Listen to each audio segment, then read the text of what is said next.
petrol के अरे बढ़ता जवानी जैसे भाव पेट्रोल के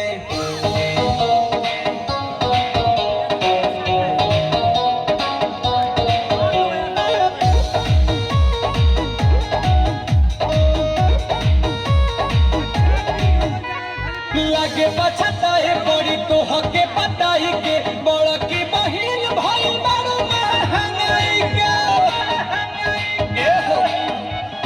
लागे बचता है बड़ी तो हके पताई के बड़ा की बहिन भाई बड़ो महंगाई के कि कद हमारे ही नाम तेल टंकी ढेर पीछे ना घुमाव पूछी मांगी देखी के चिचिस होला माथा पे चिस बेबी डॉल के देखी के चिचिस होला माथा पे चिस बेबी डॉल के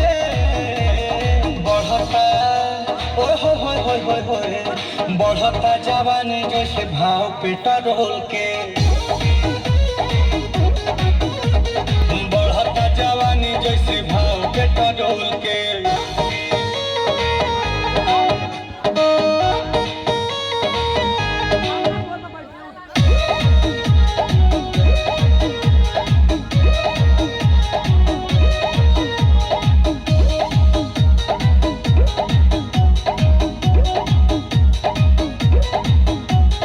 चलाला पते जे भरेज नहीं धरेलू उहे बाटे वेट रेट रोजे तू बदलेलू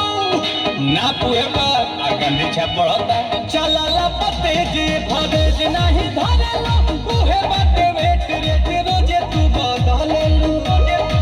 की बड़ी महंगा भइल बड़ू आयो काहे करेलू करे जे हमर खायो आ सुनील कमाल चाहता रे हो कि ना हो दे तो तोल के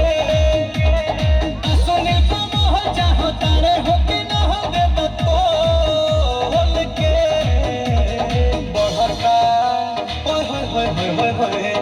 बढ़ता जवानी जैसे भाव पेट्रोल के बढ़ता जवानी जैसे भाव पेट्रोल के